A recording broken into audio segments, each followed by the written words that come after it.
Welcome to another episode of Relationship Alive. This is your host, Neil Satin. You've heard it before, here and elsewhere. In order to show up in relationship, you have to be able to show up for yourself. So, what does it mean to actually be able to show up for yourself? On top of that, have you ever experienced a split between your head and your heart? And do you know how to heal it?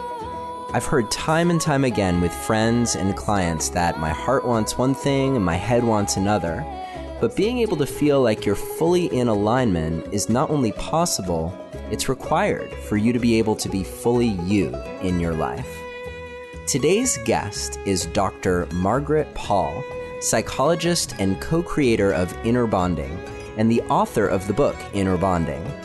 As you're about to find out, Inner Bonding is a straightforward practice, which we're going to teach you how to do on this episode, that will help you heal the split between head and heart and give you the presence that you need to show up fully in relationship and in your life.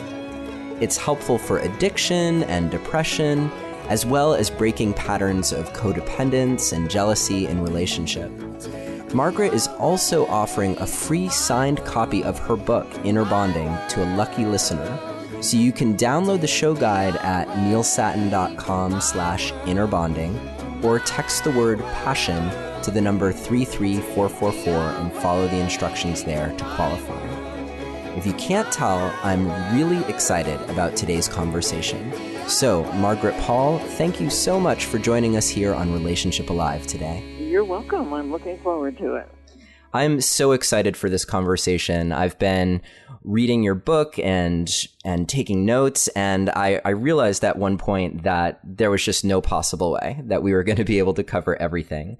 So I want to talk about inner bonding, and obviously we're on Relationship Alive. We're going to talk about it in the context of relationships. But before we get there, could you just give our listeners a sense of what does inner bonding mean? What are we talking about? Well, what we're talking about is learning how to truly connect with yourself inside, with your feelings, with what I call your inner guidance, and to connect with your higher sense of guidance. We have a lot of guidance within us, and most people, they stay up in their head, and they don't know how to connect. That, many people have learned to be up in their head to avoid the pain that they felt as they were growing up, and then they just stay there, and they miss really what life is all about, what connection is all about with themselves. And of course, if they're not connected with themselves, then they're not going to be able to connect with others. So inner bonding is a 6-step pathway that really teaches people how to connect with themselves, how to love themselves rather than abandon themselves, and then how to share love with each other, how to connect with a higher source of love so that they get all filled up with love. So many people in relationships, they go into relationships to get love rather than to share love. And it's totally different. It's a totally different intention. And it makes all the difference in the world regarding relationships.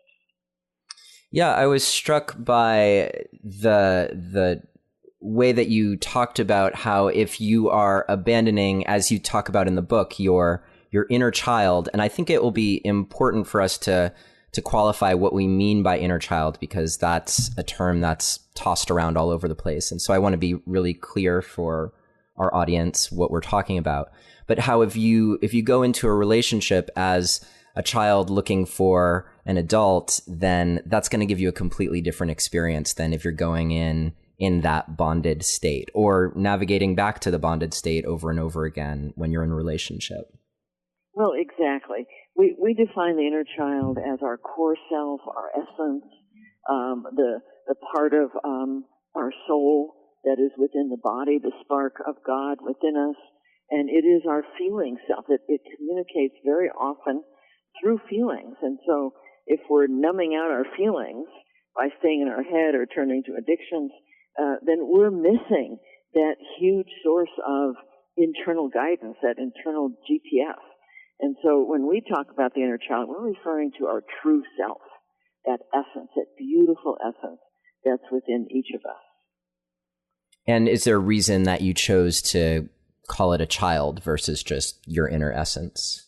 Yes, the reason we did is because people know that they're responsible for a child, but they often don't know that they're responsible for their feelings. And so for many people, thinking about being responsible for their feelings is kind of, it's a hard concept for them. But if they think about being responsible for a child, that makes it a lot easier for them to understand what personal responsibility means. And how would you contrast that with the inner adult that I mentioned earlier? What part of us does that represent? Well, in the inner bonding process, there's only two intentions possible at any given moment. One is the intention to protect against our painful feelings with some form of controlling behavior, and the other is the intention to learn about loving ourselves. And when we are in the intention to learn, and we're connected with our higher guidance, whatever that is for a person, then that's when we're in the loving adult state.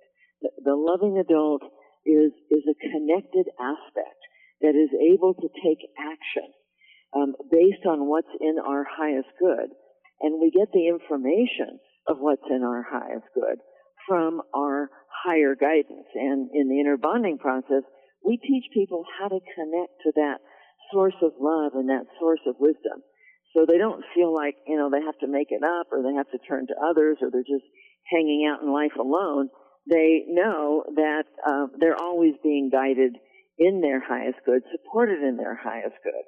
And interestingly, the intention to learn about loving yourself, that particular intention is very, very powerful in opening us up to that higher wisdom. We access that higher wisdom when we're open, when we have a high frequency.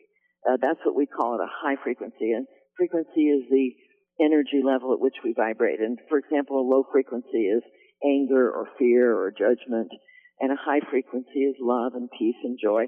So when we move into an intention to learn about loving ourselves, we open ourselves up, and that creates a frequency that's high enough to connect with that higher source. And so when we're connected with that and we're open to learning, we are a loving adult.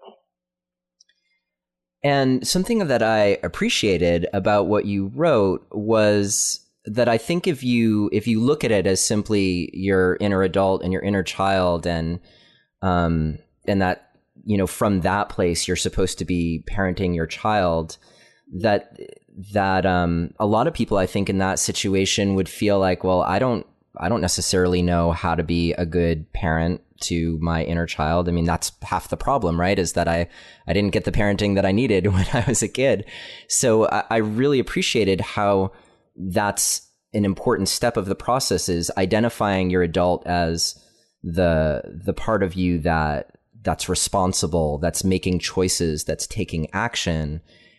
And then also part of that responsibility is to turn to a source of wisdom that's greater than you, right, for an answer about what achieves the highest good here. What would be a loving action in this situation? Well, that's exactly right, because most of us did not have role modeling for loving ourselves. If we look back at our parents, they, even if they were loving to us, and many of them weren't, but even if they were, they might not have been loving to themselves. And so we might not have received the role modeling that we needed. And we certainly don't get it from the media very often or other people. And so that's why it's so important to learn to turn to a source of higher guidance for that information. And that information's actually there. I mean, it's not really a hooey-wooey thing. It's right there for us. The universe is not empty. It's filled with wisdom. And so when we know how to open to learning from that wisdom, we can receive the information about what's loving to us, about what it means to be a loving adult, and take loving action in our own behalf. So why is this important in the context of relationship? Great question.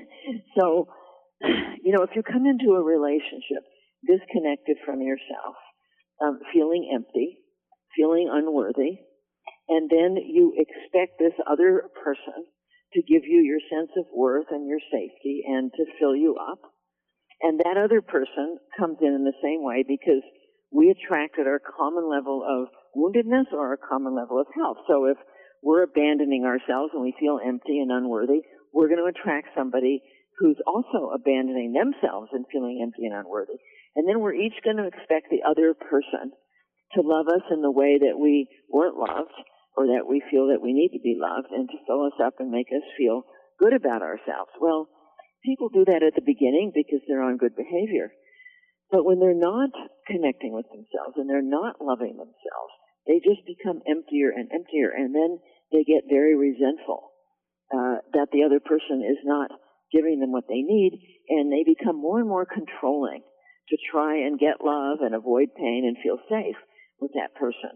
And trying to control in a relationship is one of the main things that causes people to become distant, to fall out of love with each other. Nobody likes it when people try to control them, whether they do it with anger or withdrawal or compliance or resistance. There's so many ways of trying to control.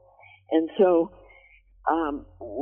the main cause of relationship problems is self-abandonment and the resulting controlling behavior that always comes from that. And so when people are learning to love themselves, when they practice inner bonding, and they practice these 6 steps throughout a day, and they learn to bring love into themselves, they learn to define their own inner worth, and they learn to fill themselves up with love, then they go into a relationship to share their love, to learn and grow with each other, to have fun, to play, to have companionship, to support each other, to have each other's backs, to laugh, to cry, all the wonderful things that relationships offer. But that's completely different than going into a relationship feeling incomplete inside and hoping that this other person will complete you and make you feel like you're okay. Yeah. I'm wondering, what about the person who says, I don't feel unworthy. I don't feel unloved. I just want to have more sex with my partner. Well, see, there's different levels of that. Okay. If the person wants sex, then they're really coming from a very connected state. And sex is a wonderful way in which they share their love, then their partner would likely love that. But if they're wanting sex, because that is how they feel worthy, that is how they get connected. And, a lot of people, especially men, they get connected through sex, but a lot of women have to feel connected first in order to have sex, and that becomes a problem. And so, it depends upon the intention. Are they wanting sex because they want to get something? Or are they truly filled up and they come to their partner and they'd like to have sex, but their partner is not in the mood, and they're still loving? They say, well, let's just cuddle, or let's just be close, or I just love you, and let's just be together, and they're not mad or angry about it. Then they're not coming from that needy place. But if they come for sex and their partner isn't interested and they get angry, that's not loving. That's not love, to be angry at somebody who doesn't feel like having sex. That's controlling. And that's coming from neediness. Even if they say they're coming from love, getting angry at somebody who doesn't want to have sex is not loving. And so if they were really coming from love, they would be open to learning with their partner. They would say, well, honey, there must be a good reason that you don't feel like having sex. I'd really like to understand. Is it that you're just tired, or you're overworked, or are you feeling distant from me, or is there something going on between us? They would be interested. But if they get angry, boy, that's a sign that even though they say they're feeling love, they're really not. They're coming from neediness. Yeah, perfect. And I liked how you articulated that notion that sex as an expression of love is totally different than sex as a way to get love. Right. So I'm also curious about, Wow, there's just so much to talk about. And just for our listeners to know, like I want us to get to the nitty gritty of, all right, how do we do this inner bonding?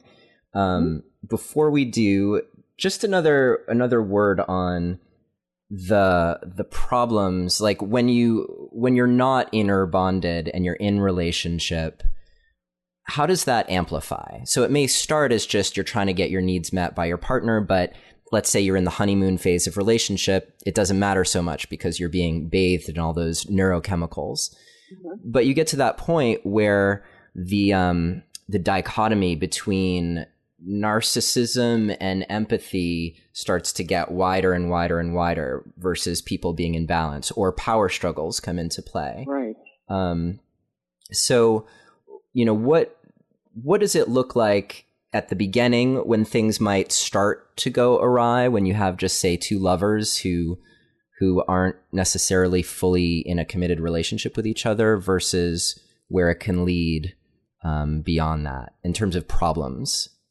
Yeah, so let's say, for example, two people get together and they fall in love with each other and they're spending a lot of time together. And then let's say one day the guy has said, I'll call you at 5 o'clock, and he doesn't call. And then maybe he doesn't call till 6 or 7 o'clock. And let's say the woman starts to feel a little bit scared of rejection, like maybe something's wrong, and maybe she reacts to that, not from an adult with an intention to learn, which would be, there must have been a good reason, and I just like to understand, but maybe she's a little angry, maybe she's doing a little guilt trip.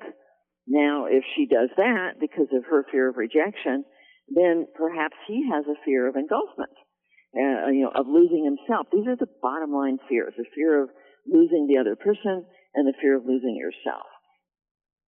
Perhaps he is starting to feel the bit of engulfment because she's angry, she's pulling on him, and so he may retreat more. And the more he retreats, the more anxious she gets, and the more anxious she gets, the more controlling she gets, and the more controlling she gets, the more he retreats and withdraws. And now they're in a system that, of course, doesn't work well. And then they wonder what happened to all these wonderful in-love feelings. And this is a very common system that happens in relationships. Right. And that's when people start to think there's some fatal flaw in this relationship and I'm out of here so I can just repeat the same thing with someone else. Right. So, and what would the path back from something like that look like? So you're on the edges of this escalating separation due to your seeking your needs being met in your partner, and that being played against these base fears that you talk about. How does inner bonding come in to lead people back from that precipice? Well, that's exactly what they need to be doing. They each need to be practicing inner bonding so that they start to reconnect with themselves. They start to learn how to take loving care of themselves so that they're not getting angry or guilting or withdrawing, shutting down, or going into resistance.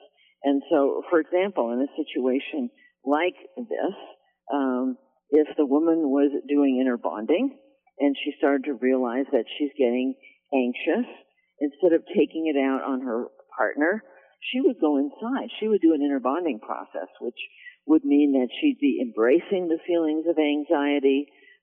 She'd be moving into an intention to learn, becoming a loving adult, and dialoguing with the feelings themselves to find out what she's doing, not what he's doing, but what is she telling herself? How is she treating herself? And, is she telling herself, oh, well, maybe I'm boring, or, he doesn't love me anymore because I'm not good enough, or, what's she telling herself that's creating these feelings of rejection and feelings of anxiety within? She would be taking responsibility for her own belief system and how she's treating herself. And then she would be willing to go to her higher guidance, her higher self for the truth, and then move into taking loving action, which may be, like I said before, when he does call, she would, say, he said you'd call it 5 and you're calling it 7, and there must be a good reason, and she wouldn't be angry. She'd like to understand. Now, if he were doing inner bonding, and she, was attacking him, what's the matter? You said you call it 5, are you a flake or whatever, or, you make me anxious when you do this. Mm-hmm. If he were doing inner bonding and he were developing a loving adult, instead of just shutting her out and withdrawing, he might say, I'd be happy to talk about it, but I don't like being attacked. I have good reasons for being late, and if you'd like to understand, that's fine. But if you're going to attack me and guilt me, then I'm not available to talk about it. So he would be taking care of himself. He wouldn't be defending or explaining. This is what people do a lot. They defend, they explain, and the other person doesn't even hear them, because the fact is that when we've gotten triggered into our fears, into what we call the wounded self, which is the ego self, we don't actually hear other people. And so, these two people are not going to hear each other. They're not going to get anywhere. It's going to get worse and worse. But if they were practicing inner bonding, they would be open to learning with each other, and they would be open to learning with themselves. And he might say to her, there must be a good reason that you're attacking me. I'd like to understand what's going on for you.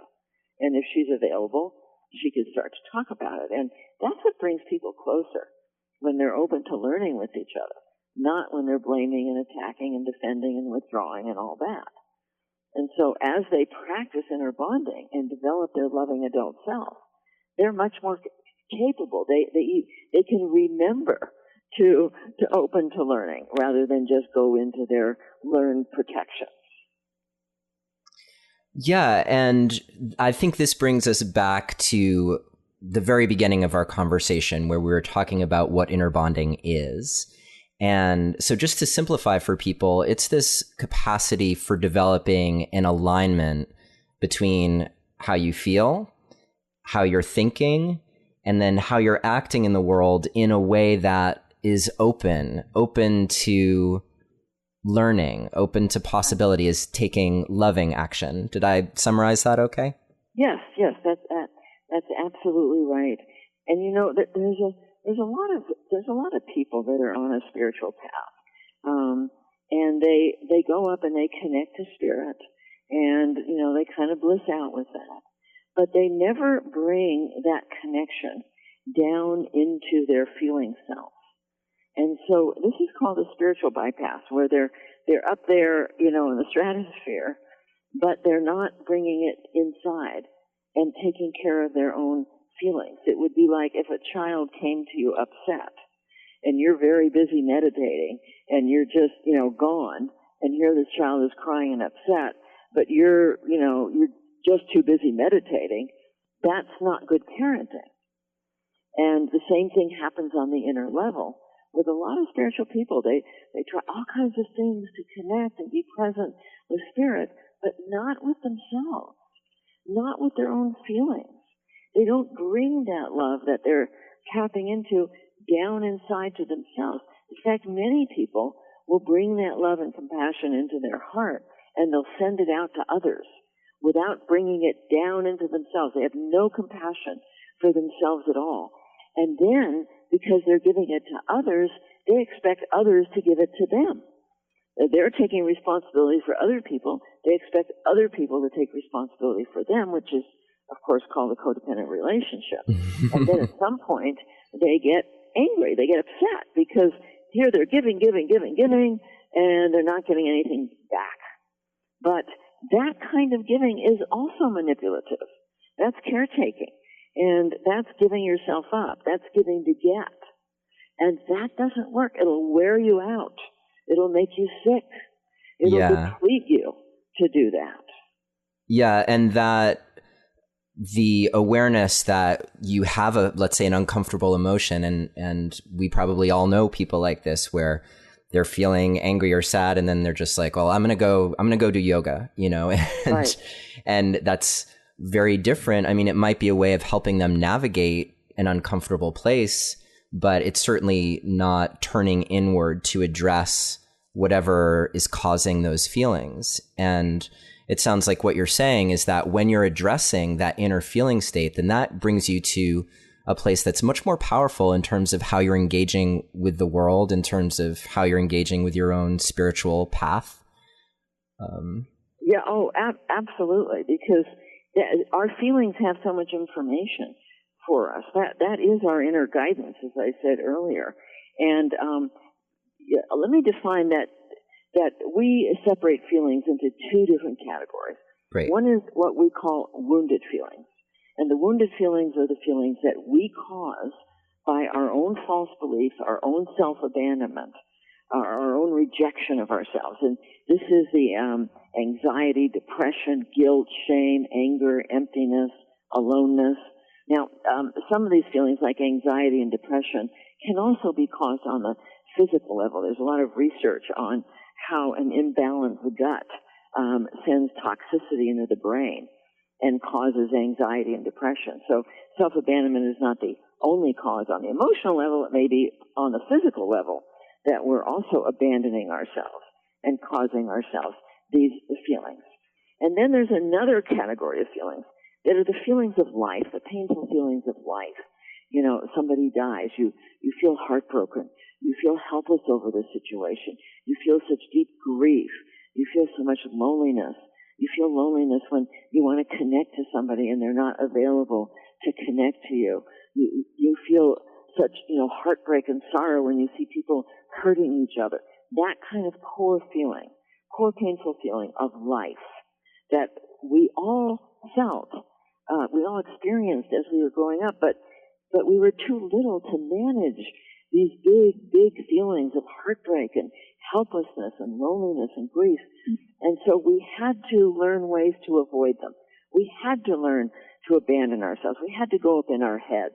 And we had to learn to judge ourselves rather than feel our feelings. And we had to turn to various addictions. And we had to make others responsible. These are the major ways that we abandon ourselves in order to get through the painful feelings of childhood.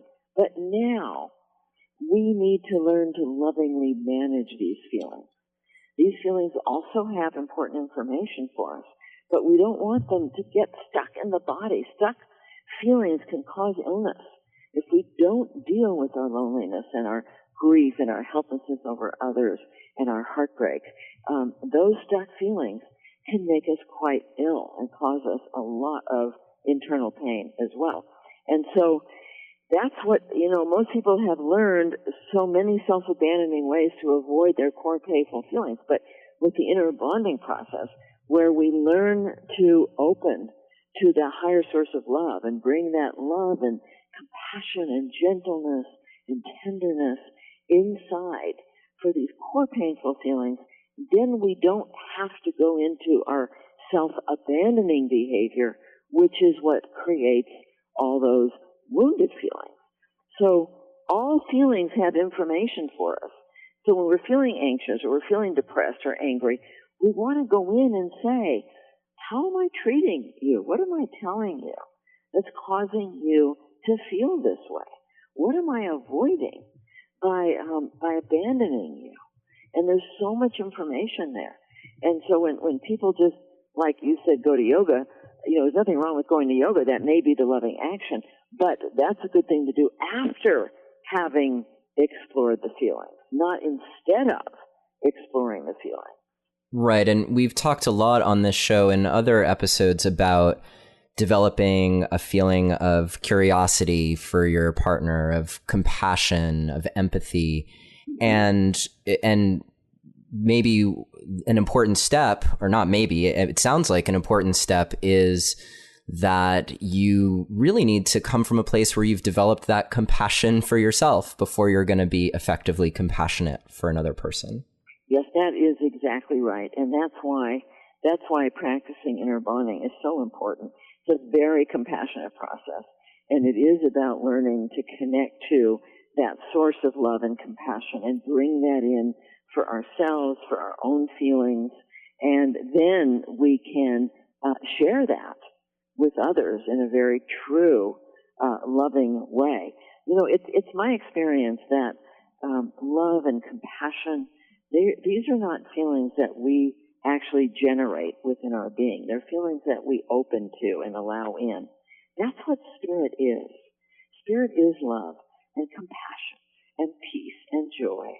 And when we open to that and we invite that in, that's when we're willing to bring that love and compassion down inside ourselves and do the learning we need to do and fill ourselves up so that we have love to share with others.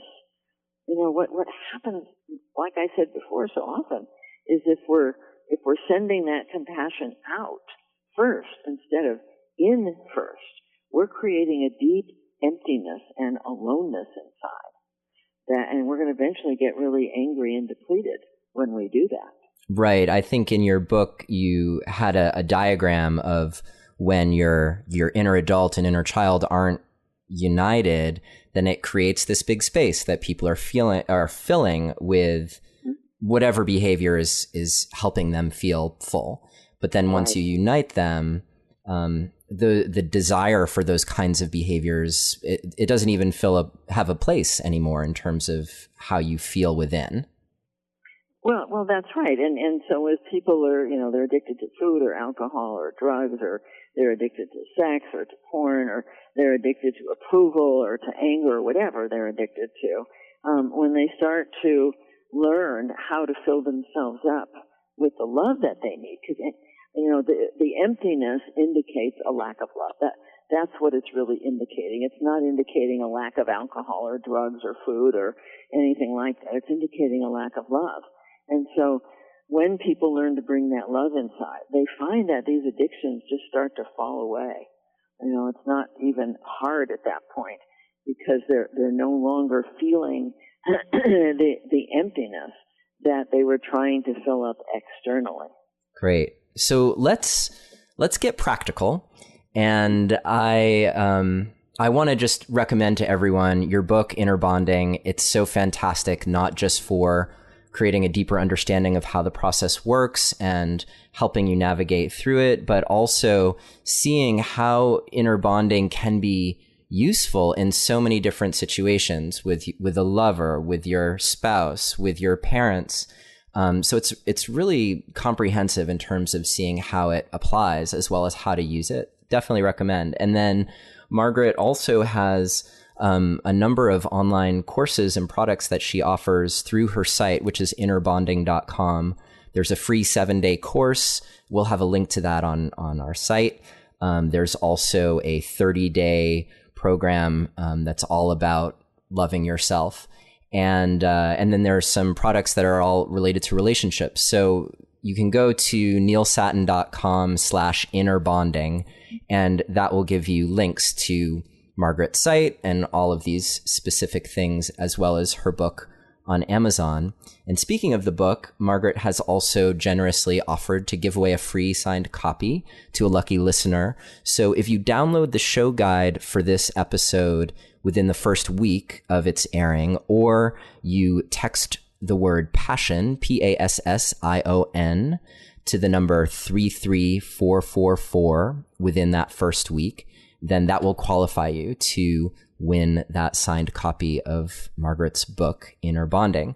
And you can do either of those things. I mean, the show guide will always be there. You can always text passion to 33444 to get instructions on how to get the show guide for this and other episodes. So I wanted to let everyone know all of that. And now let's dive into, you said that inner bonding is, you said, I think, a 6-step process. In the book, maybe it was only 5 steps, so maybe it's gotten even more advanced. Yes, well, that was actually the 6th step was in there, but I didn't know it yet. Oh, great. Well, can we go through each of the steps and maybe take a few minutes to talk about what each one looks like? Right. So step 1, you decide that you're willing to feel your feelings rather than continue to avoid them by staying in your head and, with various addictions. So you recognize that your feelings are informational, and you become willing to feel them and take responsibility for them. And so step 1 for many people is the hardest, because in order to take responsibility for your feelings, you have to be in your body. And I know for me, when I started doing inner bonding, I've been in my head. I was very tuned into other people's feelings, but not at all tuned into my own. And I was a big caretaker. I was always giving myself up to take care of others in the hopes that then they would love me. And then, of course, that didn't happen, and I got sick from it. So step one is that you practice being in your body. You practice being present with your feelings, not to wallow in them, not to just sink into them, but that to become aware of them. Just like, if you have a baby, the baby's sleeping, you have a baby monitor on so that you're hearing the baby when the baby cries, and you can pick the baby up and figure out what's wrong. Well, this is like having your inner baby monitor on, where you're tuned in, you're present in your body. And for many people, that takes a lot of practice. So step two then is, once you're aware that you have some feeling other than peace inside, then you move into your heart and you consciously choose the intention to learn about loving yourself, and you invite the presence of spirit, of love and compassion into your heart so that you become that loving adult self. And then in step three, you have a dialogue, like you're talking to an actual child, and you're saying, sweetie, I can feel that you're really angry right now, and I know there must be a good reason, and, is there something I'm doing? Are you angry at me? Is there some way that I'm not taking care of you? What am I telling you? How am I treating you? Or whether it's depression or anxiety or emptiness, whatever the wounded feeling is, or the core feeling, and we would be saying, what's happening between you and this other person, or what's happening at this situation that's causing you to feel this way. So we're open to learning. We do a dialogue. We let the feeling self answer. We don't answer from our head. We do an actual dialogue out loud or in writing, and we're on a search for understanding how we're treating ourselves or what's happening externally. And if it's a wounded feeling, that let's say, we're feeling anxious, and the child says, well, you're pressuring me. You're telling me that I've got to be perfect, and you're judging me as not being good enough. And so then we would tune into, as I said, what we call the wounded self, which is the part of us that is at the base of the brain in a place called the amygdala, where the fight and flight mechanism is, and that's where the false beliefs are. And so then we would explore, where do we get this belief, that we're inadequate or unlovable, or that we have to be perfect, or we have to always do things right, or whatever the belief is. And we explore that, and we explore what's the point? What do we hope to gain from doing this, from judging ourselves, or from turning to addictions, staying in our head, from making others responsible? What do we hope to gain? What are we avoiding? What are we trying to control? So there's a lot to explore in step three. And once we get a clear picture, then we go to step four. And we're asking basically two questions. What is the truth about any of the beliefs that I've uncovered? And what is the loving action? What is in my highest good? And we learn to open and receive that information. And once we receive it, then we move to step five, and we take the loving action based on the truth. And so without the loving action, without step five, the other four steps don't mean much, because that would be like, let's say, a child coming to you hungry, and you look at the child and you smile and you say, thank you for sharing, but you don't get the child food. It wouldn't mean anything. And so we have to take loving action based on what we're hearing from our higher selves. And once we take the loving action in step five, then we go back in. Step six is kind of like step one. It's a full circle where we go back in and we see, how are we feeling now? If we feel a sense of relief, if we feel a lightening up of our energy, if we feel release inside, we feel, less shame, less emptiness, then we know that we've taken a loving action in our own behalf. And if we don't, then we go back to step four to look for another loving action until we get that sense of relief inside. Do you recommend that people go through this process, like that they take space to go through it if you're in a situation with your partner and things kind of flare up or whatever, or is it something that you would actually go through like right there with them? No, actually, if both people are flared up, it means that they're both in their wounded self. And it's not going to do any good at all to try and do it there with the partner. I suggest people have an agreement that when they're riled up and they're not getting anywhere, that they take 15, 20 minutes. One person can say, let's take a 15, 20-minute break. They go off, they do their own inner bonding process, and they tune into what they're doing, not what the partner's doing, but what they're doing and what's gotten triggered and what their fears are and what their beliefs are. And then once they really get a clear picture, then they can come back and share that with each other. That creates a lot of intimacy, is to share our own learning. It doesn't create intimacy to try to point things out to the other person. Most people don't like that, and that's quite controlling. But to do our own work and come back and share that, that's what can lead to resolution. Resolution of conflict, it actually happens easily when both people are open to learning. But if one or both are closed and in their ego wounded self, they're not going to get anywhere, because that part of us is just interested in winning or not losing and trying to be safe. It's not interested in true learning and resolution. How would you suggest that, so if one half of a couple is listening to this episode, how might they enlist their partner in a conversation about getting on board with doing this process?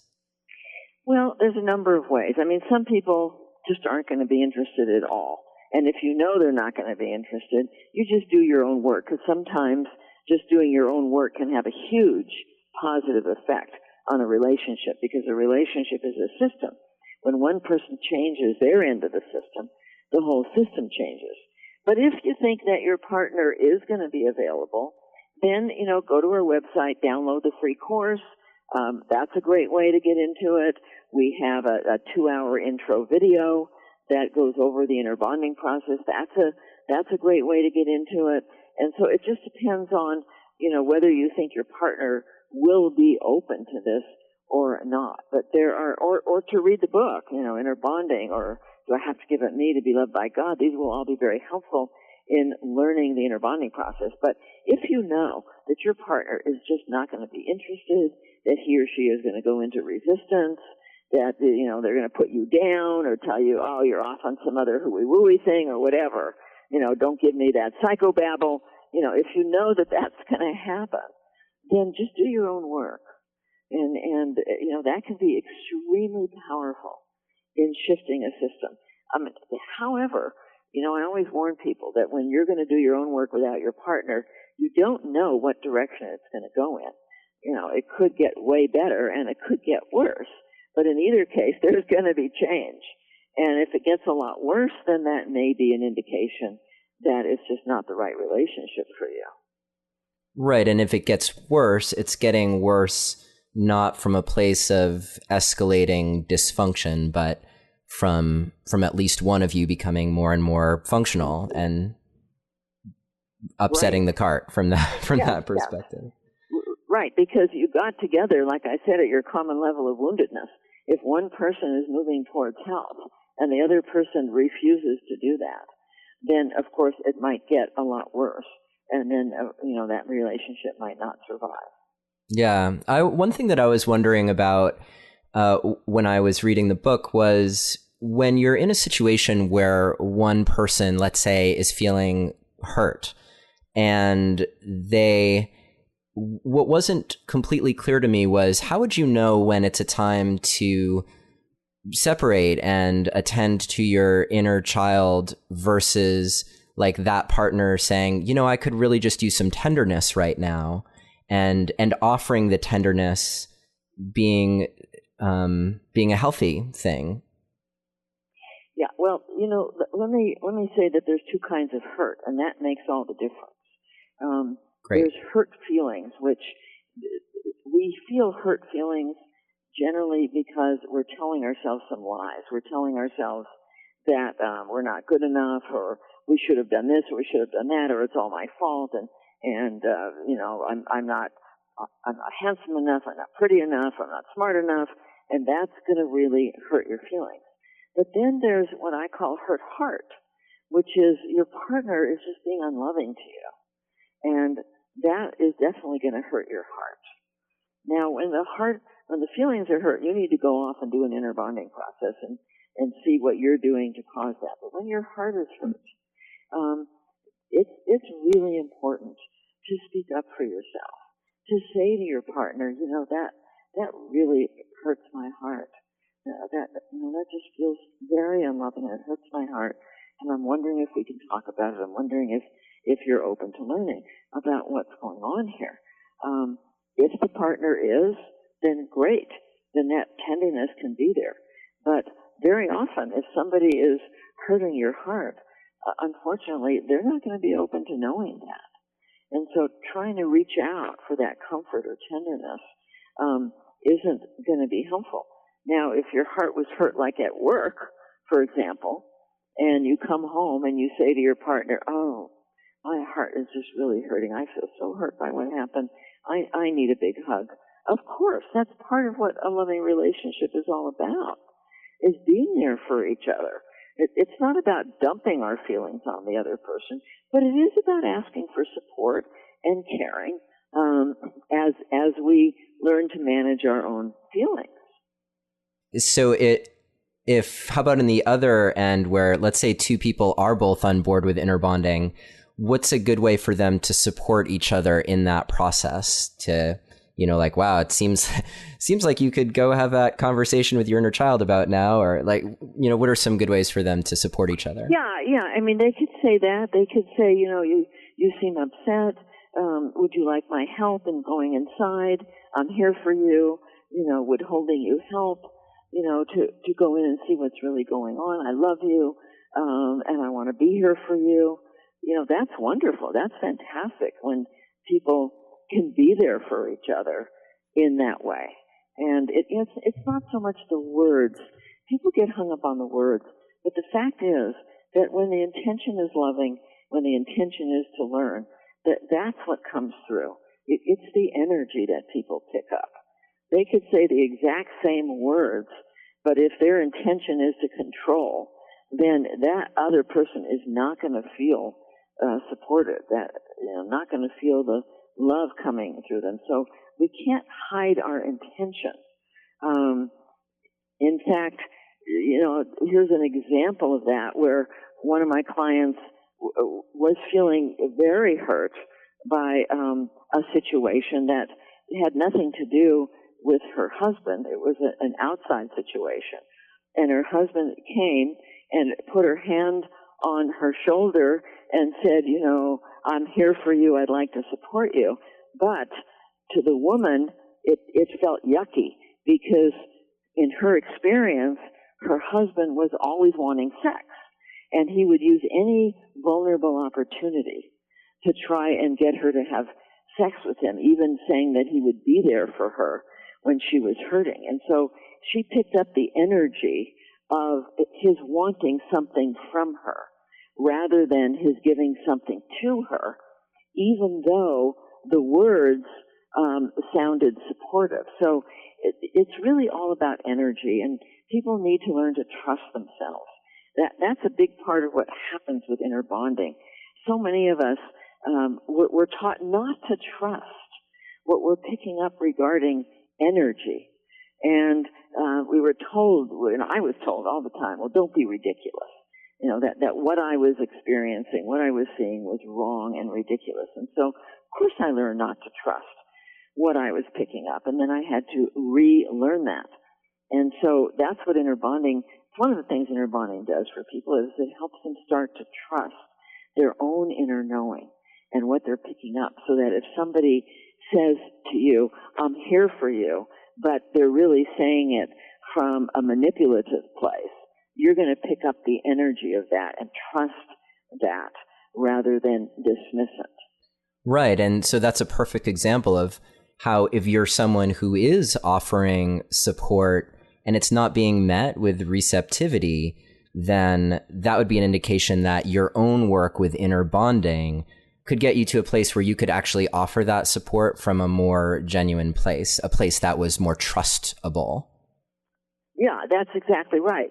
Most of us have had the experience of somebody coming to give us a hug, for example. And there are some hugs that feel extremely nurturing. Like the person is just a channel for love, and we feel bathed in love with the hug. And then there's hugs that feel like they're sucking the life out of you, and they feel terrible. It's the exact same action, but they feel completely different depending on where that person is within themselves and their intention. So when it feels like it's sucking the life out of you, that person is not hugging you to give to you. That person is hugging you to get from you, and that feels terrible. I'd like to talk about just two potentially really big problems in a relationship. One of those is jealousy. Mm-hmm. And the other is, what would you do if you come across like a really big feeling? Like we've talked actually a lot on this show about trauma in our episode with Wendy Maltz, or actually we spoke with Diana Richardson, who's a Tantra teacher. But she was also talking about sex in many ways being traumatizing, just the way it's done for women. And so I think a lot of people, they have this fear of, well, I don't know if I really want to ask my inner child what's going on because it's so big. It's like such a big problem that I'm struggling with. So first jealousy, and then what do you do when it's a really big feeling? Okay. So jealousy is another wounded feeling. And jealousy is a feeling that comes from telling ourselves lies about ourselves. I'm not as good as that person. I'll never be good enough. He or she finds me boring, or he or she finds me unattractive, or something like that. There's a judgment going on the inner level. This person has not learned to define their own beautiful essence. They don't know who they are in their essence. They think that they are their wounded self, and they think they're not good enough. So, of course, if their partner then even glances at someone else, it's going to trigger their own internal self-abandonment, and that would be the source of jealousy. And so, again, if they were to practice inner bonding and learn to really get to know who they really are in their beautiful divine essence, there's no way that they would feel jealous over somebody else. They would know that they are a unique expression of the divine, and that if this person loves them, they love them because of that, and that's not easy to let go of when people see and know each other's essence. I mean, they can look at somebody else or spend time with somebody else, but it's not going to replace what two people have with each other when they really connect with each other's essence. Now, the other issue about the feeling being too big. See, that's the thing, is that people have not learned to manage big feelings. They don't know how to do it. And that's one of the things that they learn in inner bonding. Because, first of all, we cannot manage big feelings without a spiritual source of love. We just can't. It's not possible to manage them without that source. And very often we need another person or other people to help bring that through to us when there's been a lot of trauma. And I don't suggest that people, if they've had a lot of trauma in their background, or they're getting traumatized by a situation, such as sex, they need to get help. While inner bonding is a self-help process, it doesn't mean that we can always do it alone. And we need help and support when there's trauma. And fortunately, there are many good trauma therapies out now. There's the emotional freedom technique, which is the tapping on the acupuncture meridians. There's the TRE, the trauma release exercises, which helps you go into tremors and release old trauma. There's somatic experiencing and EMDR, which you need to do with a facilitator. All of these are, and there's more, all of these are very helpful in helping to release old trauma out of the body. But, and the caveat is here, is that if you continue to abandon yourself you're gonna re-traumatize yourself. And so I always suggest if there's a lot of trauma that people get some trauma therapy along with their inner bonding practice. But they need to be developing that loving adult self so that they're not giving themselves up. They're not disconnecting from themselves and re-traumatizing themselves. And I've worked with people with the deepest of pain who have been so unbelievably hurt and traumatized and abused. And they do learn to manage it, not by themselves.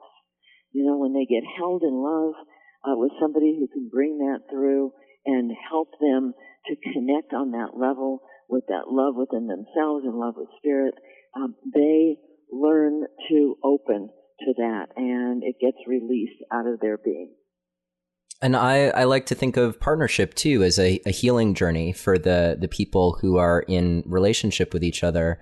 And I imagine that there must be some way that a partner, if you know that your significant other is going through an inner bonding process and it's around a big heavy feeling, is there a way as a partner that you can show up there? Oh, absolutely. One of the most healing experiences in the world, and this has been proven with research over and over again, is just being held with love. And so, you know, a partner is an ideal person to hold somebody who's having a really, really hard time, to hold somebody, to wrap their arms around them, to say, I'm here. You're not alone. I'm not going to let you go. You don't have to go through this alone. And to just let their beloved partner know that they're with them, that they're there, and they're going to help them through it. That's one of the huge perks of being in a relationship, in a loving relationship, is being able to be there for each other in that way. If there's trauma or if there's just, you know, challenging life situations, you know, sometimes people haven't had trauma in the past, but let's say they have one of the worst traumas that there is like losing a child. And, you know, when they can be there for each other, very often losing a child tears apart a relationship because they don't know how to be there for themselves and they don't know how to be there for each other. But when they can be there for each other, even that horrible trauma, they can learn to manage that and move through it. Well, thank you so much for offering such an amazing articulation of how that's possible, and not only in that moment around how to be a supportive partner, but also overall your work with inner bonding. It's just such a powerful tool for people to come into contact with themselves and really be able to show up fully in relationship. And that's what we talk about over and over again on this show, is finding ways to be more fully you so that you can choose more fully to actually be alive in relationship with your partner. So thank you so much, Margaret Paul, for your contribution with inner bonding. And I encourage everyone to visit her site, innerbonding.com, or to visit neilsatin.com/innerbonding for a link to the show notes for this episode. You can also always text the word passion, PASSION, to the number 33444. And yes, thank you so much, Margaret Paul, for being on today's show. Neil, you're very, very welcome. It was a pleasure. You are an excellent interviewer. Thank you for saying so. I appreciate that. You're welcome. Thank you for listening to another episode of Relationship Alive.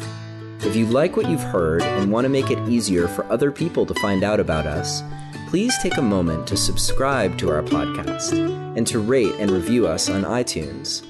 If you have questions or comments or want to continue the conversation, you can always join our Relationship Alive community Facebook group. And for more information about today's episode, visit us online at neilsatin.com/podcast. Or you can always text the word passion, PASSION, to the number 33444 for more information. Finally, do you have a burning question that you're hoping we can have answered here on Relationship Alive, either for a future or past guest? Let me know and I'll see what I can do. Take care and see you next time.